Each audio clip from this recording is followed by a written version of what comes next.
Goeiemôre vriende. Baie welkom vanmôre by hierdie besonderse geleentheid. Kom ons raak stil en raak ons bewus van die Here se teenwoordigheid.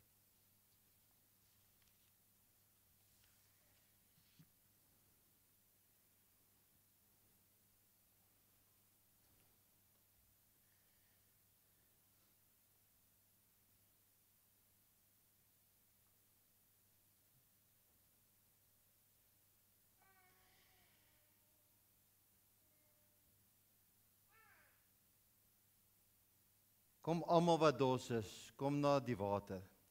En wie geen geld het nie, kom koop en eet. Koop sonder geld, sonder koste, wyn en melk. As julle aandagtig na my luister, sal julle eet wat goed is. Sal julle aan ryk kos verlustig. Maak julle ore oop en kom na my toe. Luister sodat julle kan leef. Amen. Terwyl ons so sit, kom ons sing saam met hierdie video, hierdie pragtige lied saam. By wie is die een wat ons vanmôre ons krag en ons voeding gaan vind? Ons grote God, hierdie mooi lied, hoe groot is ons God, so sit in dit saam, sang saam met die video asseblief.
Vriende, kom ons groet mekaar vanmôre in die naam van die drie-een God.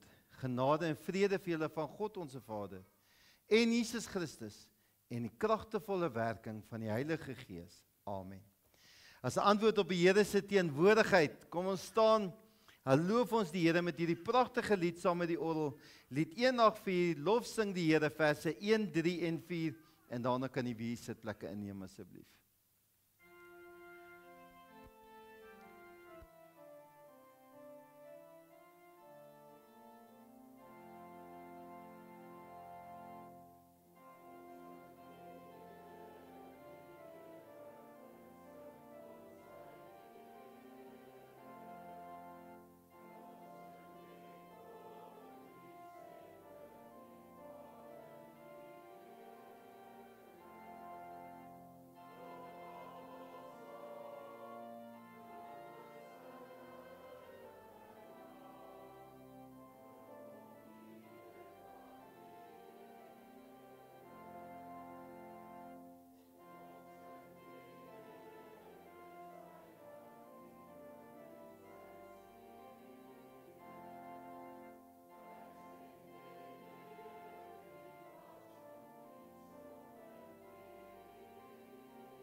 Vanmôre hou ek die wet vooruit Lukas uit.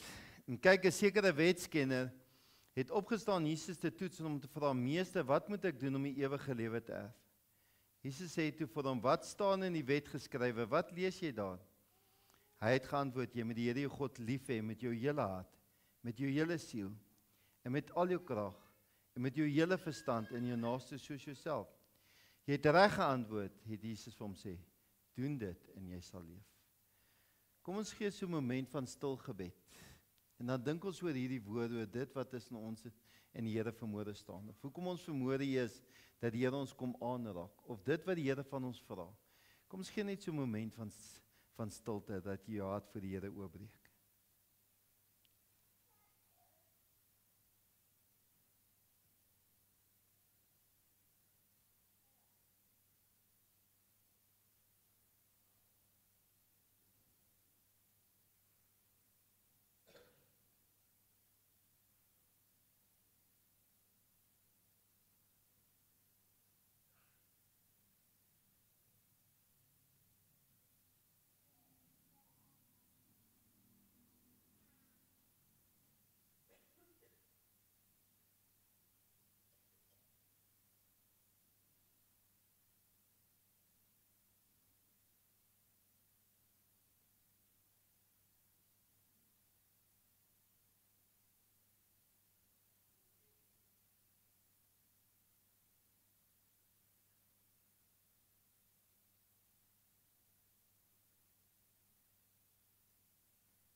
Amen. As ons besef hoe nederig en hoe klein ons is, hoor hierdie mooi woorde uit Efesiërs 2. Want uit genade is julle verlos deur julle geloof. En juist dit kom nie uit julleself nie, maar dit is 'n geskenk, 'n gawe van God. Dit kom nie uit eie werke nie, sodat niemand op iets mag geroem nie. Kom ons staan, dan gaan ons hierdie pragtige lied sing. En besef hoe groot se God se teenwoordigheid, sy genade in ons lewe is. En nadat ons die lied klaar gesing het, gaan ons die geloofsbelijdenis hardop sommer sê. Kom ons staan asseblief. Saam met die video, hierdie pragtige lied, daarom.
Ek glo in God die Vader, die Almagtige, die Skepper van die hemel en die aarde, en in Jesus Christus, sy eniggebore Seun, ons Here, wat ontvang is van die Heilige Gees, gebore is uit die Maagd Maria, wat gelei het onder Pontius Pilatus, gekruisig is, gesterf het en begrawe is, en ter helle neergedaal het, wat op die derde dag weer opgestaan het uit die dode, wat opgevaar het na die hemel, en sit aan die regterhand van God, die Almagtige Vader, van waar hy sal kom om te oordeel, die wat nog lewe en die wat reeds gesterf het.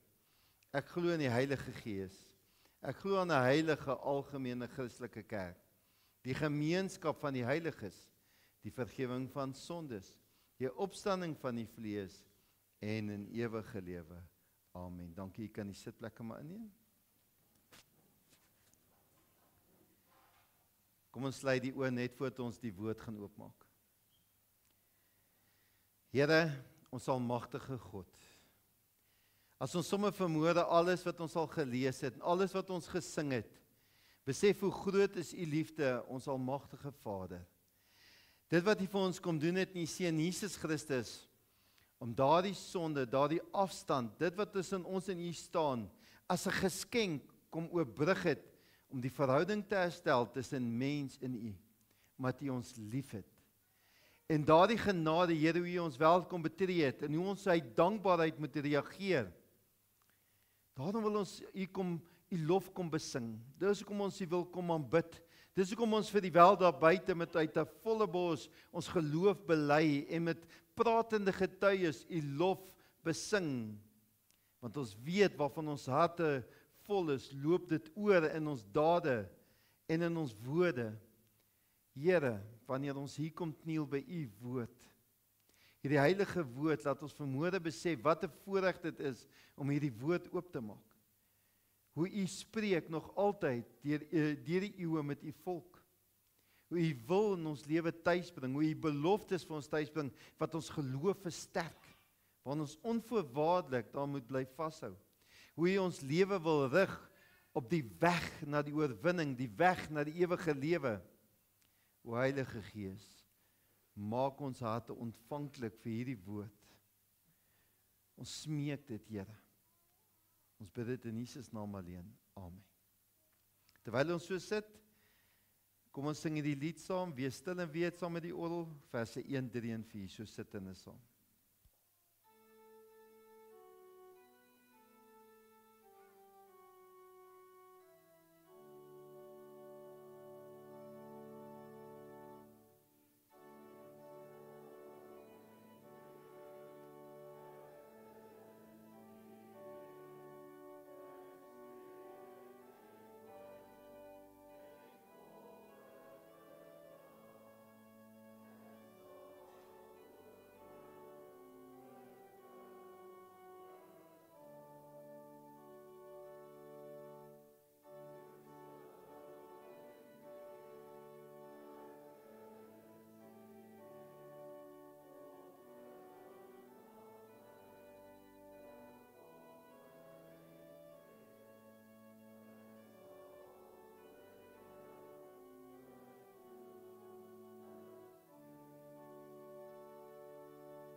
Vermoede kom uit 1 Korintiërs 10 vanaf vers 1 tot 13.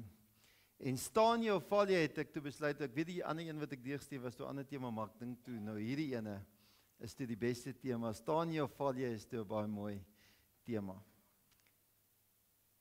Nou hierdie te kry, laat hy beweeg. Ag, Jesusie. Daar gaan hy nou. As ons so by troues kom, dan spot ons mos altyd soos by troue. Daar's nou 'n klomp grappies wat hulle altyd by seremonies en goed vertel. Byvoorbeeld het ek nou gaan soek nou vir 'n paar, want ek is nie baie goed met grappe nie. Soos hulle sê, wat is die ooreenkoms tussen 'n man en 'n grasnyer? Hulle sê 'n grasnyer sukkel altyd om in die gang te kry. Hy ruik nie altyd baie lekker en werk ook helfte van die tyd nie. Nou dis party vrouens voel so oor hulle mans. Die een nou sê ook, die man kom in 'n winkel, hy het sy vrou totaal verloor. Hy kry nie sy vrou nie en hy besluit hy sal 'n plan maak. En hy stap toe na 'n vrou toe en hy sê vir die vrou, sal jy my asseblief help? Ek het my vrou verloor. Sy sê, hoe gaan ek dit reg? Hy sê, praat net so 'n bietjie met my. As ek met 'n mooi vrou is, my vrou binne 10 sekondes hierso. So gebeur dit ook dat ek nou die aand weer na daai film kyk, Pad na my hart. Ek kan my fout om nou die aand weer kyk en toe sien ons hoe hierdie man weer daai ou simpel grappie vertel. Waar hy en sy vrou gaan op hierdie vakansie om hulle huwelik sterk te maak. En dan sê sy vir hom, maar is jy lief vir my? Want jy sê dit nie meer nie. Hy sê, en dan sê hy vir haar, Bokka, jy weet ek het vir jou gesê die dag, ek is lief vir jou toe ons getrou het. En ek het ook vir jou gesê, dag is dit verander, sal ek jou in kennis stel as dit verander het. En tot op hede het nog niks verander nie. So weet ek is lief vir jou. Maar dit was nie vir haar goed genoeg antwoord. Jy sien wat gebeur is, die huwelik is veronderstel om die hoeksteen van 'n stabiele samelewing te wees. Ons beloof, ons mooi seremonie, mooi troues, mooi blomme, baie lekker partytjies wat daar gaan. En dan word die ringe aangesteek van mekaar en ons maak hierdie belofte voor God. En daarna gee ons nie regtig meer om oor die huwelik nie. Ons vat dit so van selfspreekend, ons versorg dit nie, ons beklei nie daarvoor nie. Ons vat mekaar van selfsprekend en gee nie regtig om hierdie huwelik te beskerm nie. Ons dink, omdat ons die seremonie gehad het, omdat ons daai belofte gemaak het, en omdat ons die ringe aan mekaar se vingers gesteek het, alles is oké. Hierdie huwelik sal vir ewig hou. En omdat ons hom so nou en dan, een keer 'n jaar, so nou en dan onthou, om die huwelik te herdenk, as ons nie vergeet nie, dat alles gaan oké wees. En dan eendag word jy wakker en dan kom jy agter daar is nie meer huwelik nie. Of jy kom agter iemand anders het jou man of jou vrou gesteel. Dan wonder jy maar hoe dit gebeur. Hoe dit gebeur dat hierdie huwelik verbrokkel het. Want ons het dit van selfsprekend aanvaar. Ons het aangeneem omdat ek 'n ring aan my vinger het, omdat die seremonie plaasgevind het, my huwelik is oké. En kyk na ons samelewing, hoekom ons samelewing so stikkend. Ek wil graag hierdie voorbeeld vanmôre gebruik het, want hierdie stukkie wat ons lees, het die mense dieselfde ding gedoen. Hierdie gemeente in Korinthe, vir wie Paulus hierso skryf, hulle het gedink, omdat hulle hierdie tekens gebruik het van die nagmaal en die doop, omdat hulle outomaties dit gebruik het, by mekaar gekom het, 'n deel van die kerk was, soos ons almal maar, omdat hulle die tekens van die doop en die nagmaal gebruik het, hulle outomaties deel gehad het aan die verlossing, deel gehad het aan die ewige lewe, verder kon hulle maak wat hulle wil. Hulle het nie nodig gehad om dit te beskerm nie. Intussen tyd kom Paulus en hy skryf vir die gemeente, julle moet anders dink.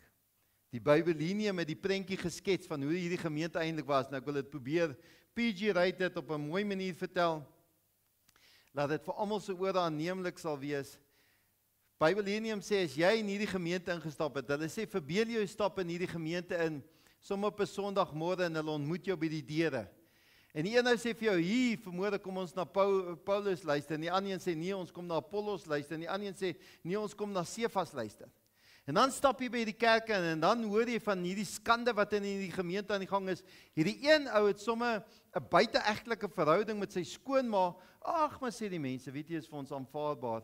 Want hier in ons gemeente gaan dit nie oor die vleeslike nie, solank dit net oor die geestelike gaan, is alles alright. Ons gee nie so baie om oor die vleeslike nie, ons wou net oor die geestelike. En dan begin jy agterkom, maar alles in hierdie gemeente is nie heeltemal soos wat dit moet wees nie. Jy stap na 'n ander saal toe en daar is hulle besig om 'n nagmaal, iets wat lyk soos 'n nagmaal plaas te vind, en party mense eet hulle dik en hulle drink baie en hulle raak sommer lekker dronk, en aan die ander kant is daar mense wat honger ly, hulle word nie eens deel gemaak van hierdie ete nie, en dan maak dit nie vir jou lekker sin nie. Jy stap weer in die kerk en is gaas, party profeteer en party spreek in tale en jy weet nie wat om daarmee te maak nie. En dan stap jy en dan gaan vat jy 'n papiertjie uit die bank uit wat sê hier glo ons hierdie volgende goed is, en dan probeer jy hierdie opstanningsleer verstaan wat hulle in hierdie papiertjie skryf, maar jy maak nie lekker sin van dit wat hulle vir jou sê hulle in glo nie. Dan sê iemand anders vir jou, ag, moenie worry nie. Ons verstaan dit ook nie en ons glo nie dieselfde van die goed nie wat in hierdie papiertjie staan nie.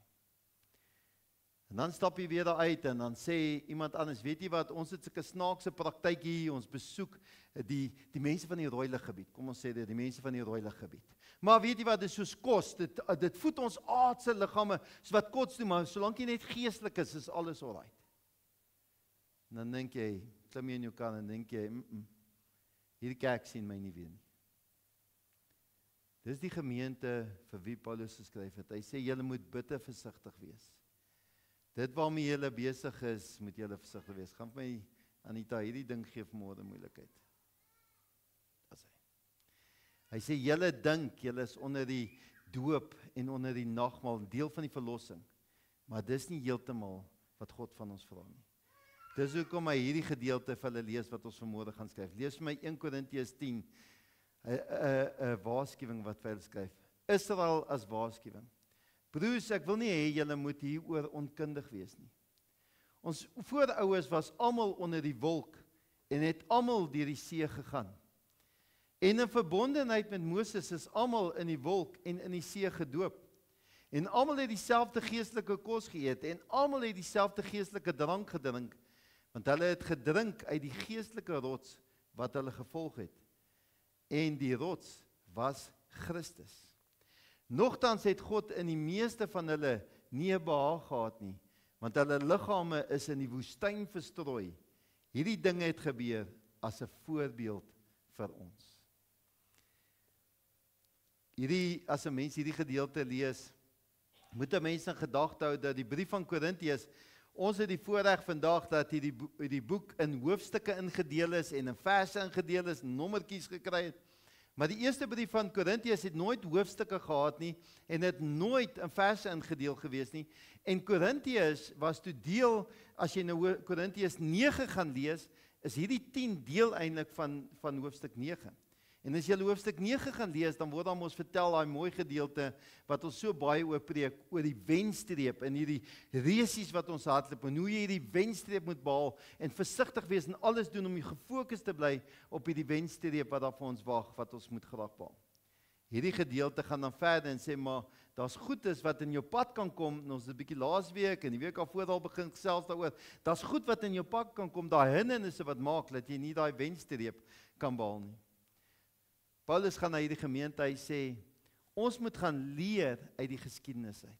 Ons moet teruggaan na Exodus toe, daar reg in die begin van die Bybel, daar na die volk van God toe. Die mooi fancy woord, hulle noem dit 'n tipologie. Dis 'n voorbeeld van hoe dit was, wat ons net so van toepassing kan maak vir ons mense vandag. Hy sê, onthou julle die uittog uit Egipte uit, waar God die verdrukking van die mense gehoor het, toe hy hulle gaan verlos het, toe hy met hulle getrek het na die beloofde land toe, daai 10 pla, hoe hy met hulle getrek het en daar by die see gekom het, hoe hulle gedink het, dis die einde, en vreesdag sit het, en hy vir hulle gesê het, sien julle daar die vyand van julle, so sal julle nooit weer sien nie, en daai see geskei het, en hy met hulle deur die see getrek het, hoe hy met 'n wolkkolom en met 'n vuurkolom saam met hulle getrek het, elke dag. Onthou julle daardie gebeure? Paulus sê vir hulle, want onthou die doop het eers later gekom, later in die Nuwe Testament, na Jesus Christus, maar hy vat hulle terug. Hy gaan sê vir hulle, daardie uittog uit Egipte uit, deur die see, met die beloofde land, met hierdie wolkkolom en vuurkolom, sê hy vir hulle, dis amper soos die doop, wat God se teenwoordigheid verseker.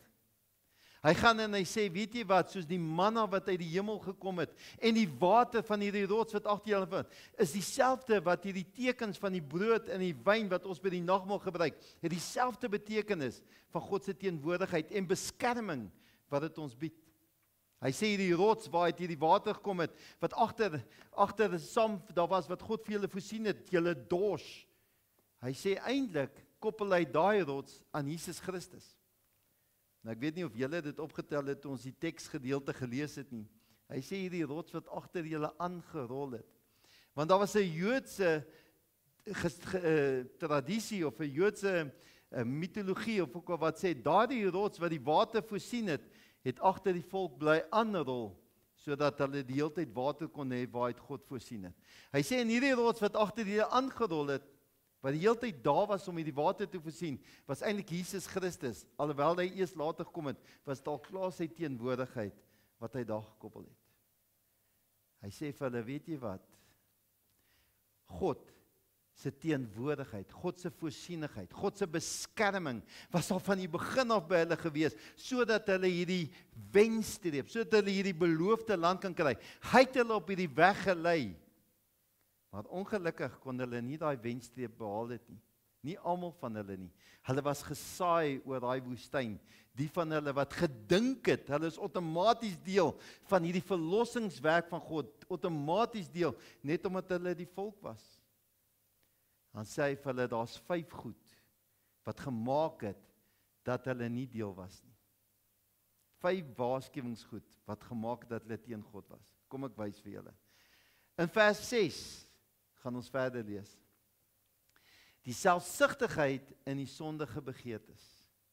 Hierdie dinge het gebeur as 'n voorbeeld vir ons, sodat ons nie na bose dinge sal hinker, soos hulle ook gehinker het nie. Hy vat hierdie hele gedeelte terug na Nimeri toe, reg daar na die woestyn toe.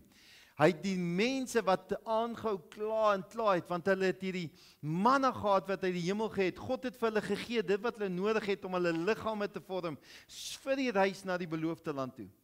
Gaan lees daai gedeelte van Nimeri. Hulle sê ons kele word droog van hierdie manna, ons maal dit, ons maak, maar hulle het gebly kla, hulle is ontevredenheid. Hulle sê daarso, baie het gulsig geraak, oor die Israeliete het weer gekerm gesê, as iemand ons tog maar net vleis sal gee om te eet. Hulle het opstand gekom teen God, en daar by Kibrot, daar waar, weens hulle lus vir vleis, het dit so gebeur dat God hierdie kwattel so laat aankom en hulle het geëet, en daar staan so mooi in hierdie vers 33, die vleis was nog tussen hulle tande, voordat hulle klaar gekou is, toe die Here se toorn teen die volk ontbrand. Hy het baie groot slagting onder die volk aangerig. Hy sê hierdie gulsige volk het hy daar agtergelaat dood in die woestyn. As gevolg van hulle eie begeertes. Die tweede ding wat ons moet kyk, is dan vers 7, afgodsdiens. Moenie afgodsdienaars wees, so sommige van hulle nie. Daar staan immers geskrywe, die volk het gaan sit om te eet en te drink, en opgestaan om te speel. Hy vat hulle weer terug na die bekende storie wat ons almal ken, ons lees dit vir ons kinders. Daar in Exodus met die goue kalf, toe Moses teen die berg opgegaan het, en Aaron, want die mense wou fisiese God gehad het, om aan te vat, en hy toe vir hulle hierdie afgodsbeeld, hierdie kalf gemaak het.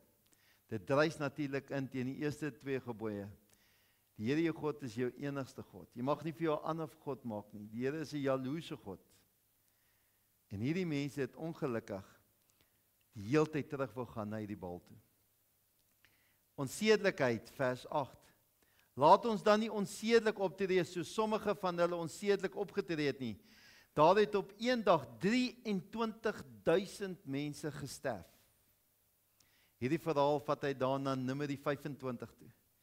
Toe hierdie volk van God gekom het, en hulle het saam met Moabitiese vroue gegaan, en hulle het hierdie Baal Peor gaan aanbid, en hulle het saam met hulle geslaap, as deel van hierdie aanbiddingsproses, en hulle het wegbeweeg van God af, en hulle het buite die huwelik begin optree, en God het hulle gestraf, 25.000 het gesterf. Die uittarting van God. Laat ons nie vir Christus beproef, so sommige van hulle beproef het nie.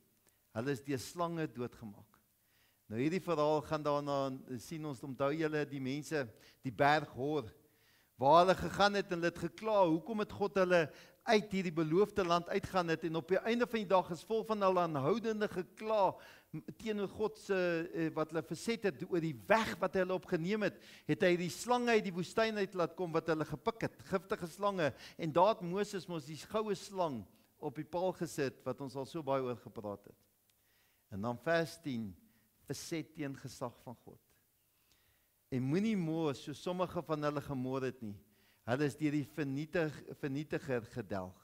Dit vat dit teen die opstanding van Korach, Datan en Abiram teen Moses.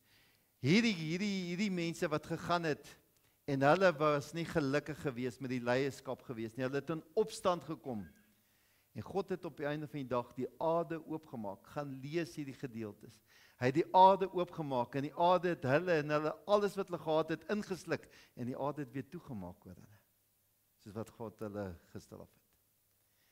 As Paulus hierdie gedeelte skets vir hierdie mense in Korinthe, dan wys hy vir hulle hierdie gulsigheid, hierdie sondige begeertes, hierdie afgodsdiens, hierdie onsedelikheid, hierdie ondankbaarheid, omdat hulle nie gelukkig is met God se pad nie.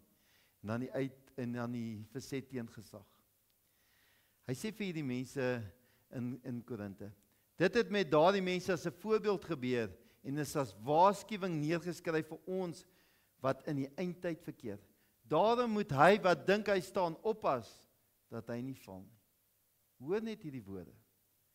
Hierdie mense wat in Korinthe gedink het, hierdie goedkoop genade. Hulle het gedink hulle is deel van, hulle deel in die nagmaal, hulle deel in die doop. Hulle dink al wat hulle moet doen is in Christus te glo, dan kan hulle op aarde gemaak net wat hulle wil. Hulle kan maar met ander afgoderry besig wees, hulle kan gaan rond, hulle kan egbreek gaan pleeg, hulle kan met alles wat verkeerd is pleeg. Hy sê pas op vir julle wat dink julle staan. Want eintlik is julle besig om te val. Gaan kyk maar net in die verlede wat het gebeur met die volk van God wat ook so gedink het. As ons dink, ja, maar ons wêreld lyk bietjie anders. Ons is onder die leiding van die Heilige Gees en jy weet die kerk vandag lyk nie heeltemal soos die gemeente van Korinthe nie. Ons het dan heeltemal 'n bietjie begin beskaafd word in die wêreld van vandag. Werklik? Is ons nie ook maar besig om hierdie onwaarhede te verkondig, net soos wat die mense in Korinthe geglo het nie? Sê ons nie ook maar vir mekaar, al wat jy moet doen is om te glo in die Here Jesus Christus, dat alles geestelik is en vleeslik kan jy maar net gemaak wat jy wil en leef soos jy wil, want al wat jy moet doen is om in die Here te glo nie? Is ons nie ook maar besig met hierdie sondige begeertes, hierdie gulsigheid, waar jy eintlik so jou eie wil hê, die eie ek, dat God eintlik tweede kom in jou lewe, want al wat tel is jou begeertes. Is ons nie maar ook besig met egbreek en onsedelikheid, dat ons die huwelike so verbrokkel, nie meer veg vir die hoeksteen van 'n gesonde samelewing, dat gesinne en families en dit wat moet hierdie wêreld laat vorentoe gaan, heeltemal nie eens meer bestaan nie. Gaan kyk maar net na die statistiek van die wêreld, as jy dink dis nie so nie. Is ons nie ook maar besig met ondankbaarheid oor die koers van jou lewe, die hele tyd te hê wat ander mense wil hê, en nie tevrede te hê met wat jy in jou lewe het nie. As ons nie gaan anders hieroor dink nie, net soos wat die volk van God nie uitgekom het, party het uitgekom omdat hulle onvoorwaardelik aan God bly vashou het, aan sy voorsienigheid, sy teenwoordigheid, getrou en gegroei het in 'n verhouding. So kom Paulus en hy sê, maar weet jy, as jy dit nie gaan doen nie, gaan jy nie die wenstreep behaal nie. Hy gee tog vir ons 'n antwoord. Die hoop van God se getrouheid. Geen versoeking het oor julle gekom, behalwe 'n menslike een nie. God is egter getrou, hy sal nie toelaat dat julle bo julle vermoë versoek word nie, maar sal saam met die versoeking ook uitkoms gee, sodat julle dit kan verdien. Ons bevind onsself nou in die lydingstyd. Hierdie week, elke oggend in die dagstukkie, gaan ek die fasette van die lydingstyd hanteer. Ons moet dink oor wat hierdie lydingstyd vir ons in ons lewe beteken. Ons moet dink oor my verhouding met God, en hoe groei ek in my verhouding met God, en hoe moet daai verhouding met God in my lewe deurslag vind, nie net in my geestelike lewe nie, maar in die hele totale wese van my bestaan, my geestelike en my fisiese. Hoe gaan ons dit regkry? Eerste moet jy besef hoe swak jy is. En jy moet besef hoe sondig jy is. Jy moet besef hoe afhanklik is jy van God se genade en sy liefde. Hoe het jy nodig om vanuit sy teenwoordigheid en sy voorsienigheid te leef en dankbaar te wees vir dit wat hy vir jou gee. Ons moet leer uit die geskiedenis uit. Ons moet leer uit ander mense se foute uit. Ons moet die woord van God oopmaak. As ons nie leer uit ons eie foute en ander mense se foute in die geskiedenis nie, daar's mos 'n woord daarvoor, ons noem dit stupidity. As jy nie uit jou foute leer nie. Ons moet vertrou op sy getrouheid. Ons moet die beloftes van sy woord. Ons moet al hierdie liedere wat ons sing, moet ons eie maak en ons hele lewe daar begin vertrou en daaruit groei. Dit is wat ons geloof versterk. En dan moet ons waaksaam wees. Die bose wil nie hê dat ons in 'n lewende verhouding met God wees nie. Die bose wil nie hê dat ons die wenstreep behaal nie. Die bose wil nie hê dat ons moet groei en gelukkig wees nie. Daarom moet jy die heeltyd waaksaam wees. Hoe is ek waaksaam? In biddende afhanklikheid van God se teenwoordigheid. Moet ek saam met God lewe, waaksaam wees. Dan moet jy altyd God se uitweg kies, wanneer daai versoekinge kom. Jy moet kan onderskei tussen reg en verkeerd. Daarom het ons die leiding van die Heilige Gees in ons lewe nodig, wat vir ons sal wys wat reg en verkeerd is. Die oorwinning is reeds behaal. Ons deel al reeds in die oorwinning saam met Jesus Christus. Ons moet versigtig wees, dat ons nie die vals illusie het, dat ons dink ons het dit, dat ons staan, maar eintlik is ons besig om te val nie. Ons moet bly getrou vashou aan God se woord, onder die leiding van die Heilige Gees, en daai sekerheid hê, ons leef tot eer van God. Want dan kry jy die skatte van die koninkryk. Vreugde, vrede, geluk, hoop. Al daardie wat God vir ons beloof is, dan 'n werklikheid in jou bestaan. Amen. Kom ons sluit die oë.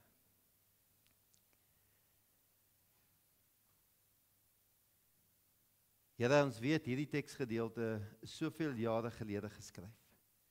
Maar dit is geskryf vir 'n gemeente, maar wat soos ons is. Wat gedink het ons kan maar doen net wat ons wil, want die Here het klaar vir ons gesterf. Maar dis goedkoop genade. Want U het ons kom vrymaak en ons is vry om te leef tot eer van U, omdat daai vryheid moet ons beskerm. Ons moet dink wat daai vryheid vir ons beteken het en hoe daai vryheid ons as mense vorm. Ons moet dink hoe daai vryheid ons laat beweging kom om ons Vader te eer. Ons moet trots wees om te sê ek is 'n Christen en my dade moet dit getuig. Here, help vir ons dat hierdie gedeelte vanmôre vir ons 'n waarskuwing is.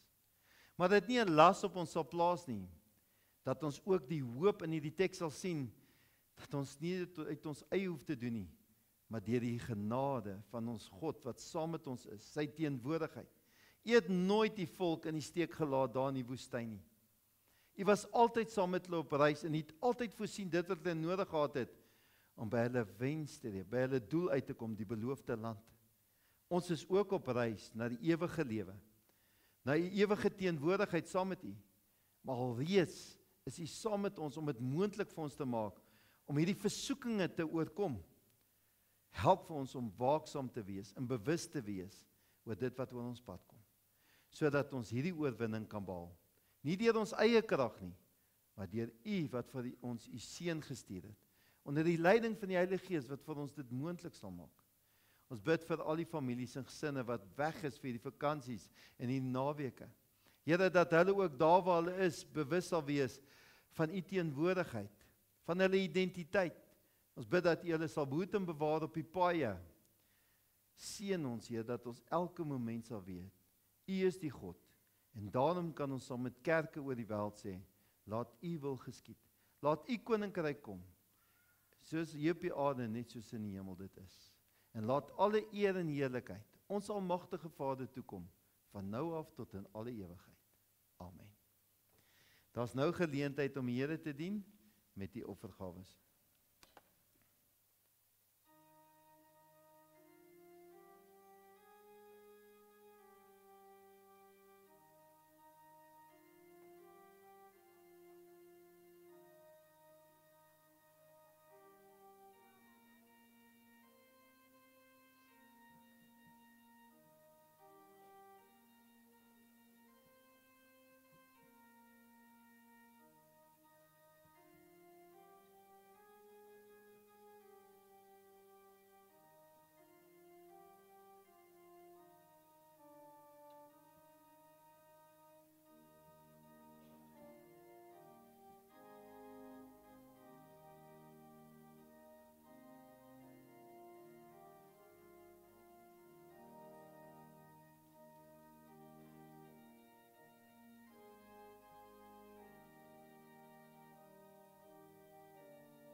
is amper klaar.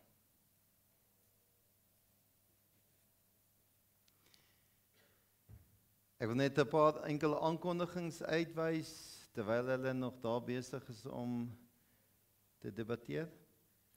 Ek weet nie, dink ek gebruik nou verkeerde woorde. Die deurkollekte gaan vermoede vir Bybelverspreiding. Daar's geen downtime vanaand by die hoërskool nie. Die downtime is eers weer na die skoolvakansie, maar daar's een dag nou in die skoolvakansie of tussen die skoolvakansietye, die 13de April, wat daar wel 'n downtime aand is, maar ons skuif dit hier na die gemeentesentrum toe. Maar dis nie net vir ons jong mense van die hoërskool nie, dis vir almal, vir ouers, vir almal wat wil graag kom saam worship, saam sing. Dewaldgous kom die 13 April die aand, hierso in die sentrum hier by ons in die kerk. Dis gratis en verniet, kom hulle saam worship. So vir almal, vir volwasse mense en vir kinders, die 13 April, soos jy net daarvan sal kennis neem. Dan die 10de April het die aksie Jong van Gees gaan op hulle geskiedenis uitstappie. Ons gaan saam meneer Jasso deur die dorp ry en ons gaan al die mooi plekke sien en dan gaan ons hier afsluit met ietsie te ete. En dan as jy net ook sal kennis neem van al die datums so lank vir die Paasnaweek. Die nagmaal is dan by Oosgemeente en dan die sonsopkomsdiens en dan ook dan sal daar gesamentlike diens ook by Oosgemeente wees. Is nou NG Piet Potgieter is jy sal daai stukkie op die video net edit. Sorry, ek spot net. Want ek mag nie sê Oos nie. NG Piet Potgieter is. En dan die gemeente is vandag 39 jaar oud. So ons is baie dankbaar dat ons gemeente al so oud is, 39 jaar oud. En dan vir die van u wat nog die voorreg geneem om so oud te wees, ons onder waar ek hierso staan, is daar ons 'n tydskapsule. Daar's ons so fancy naam vir daai ding wat hier begrawe is. Wat hulle al die jare terug toe die gemeente gestig is, het hulle 'n kapsule ingebêre met klomp goed binne in die kapsule. En dan gaan hulle op 'n sekere datum, 50 jaar van toe was, uithaal. En dan kan hulle nou vir die nuwe generasie wys wat daai tyd in die koerant was en hoe die note toe gelyk het. En ek weet nou nie wat alles in daai kapsule is nie. En ek het nou die dag uitgewerk, ek gaan 81 wees. So hopelik gaan ek dit sien. So hier onder my voete waar ons nou staan, ek het nie die datum gegee. So as jy nog daardie tyd hier is, asseblief onthou hulle om hierdie kapsule hierso onder die vloer uit te haal. Maar vandag is ons 39 jaar oud. Kom ons staan, dan sing ons hierdie pragtige lied saam. Die Daniel lied, daar's nou van die woorde wat nou ongelukkig, jy weet, maar ons sing hom maar vir die gemeente. Kom ons staan en dan sing ons hierdie pragtige Daniel lied, dan bly staan vir die seënuitspraak.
Vang nou die seën van die Here en mag dit vir ons gaan dra in hierdie week waar ons gaan leef tot eer van die Here. Mag die liefde van God, die genade van ons Here Jesus Christus en die teenwoordigheid van die Heilige Gees met u wees van nou af tot in alle ewigheid. Amen.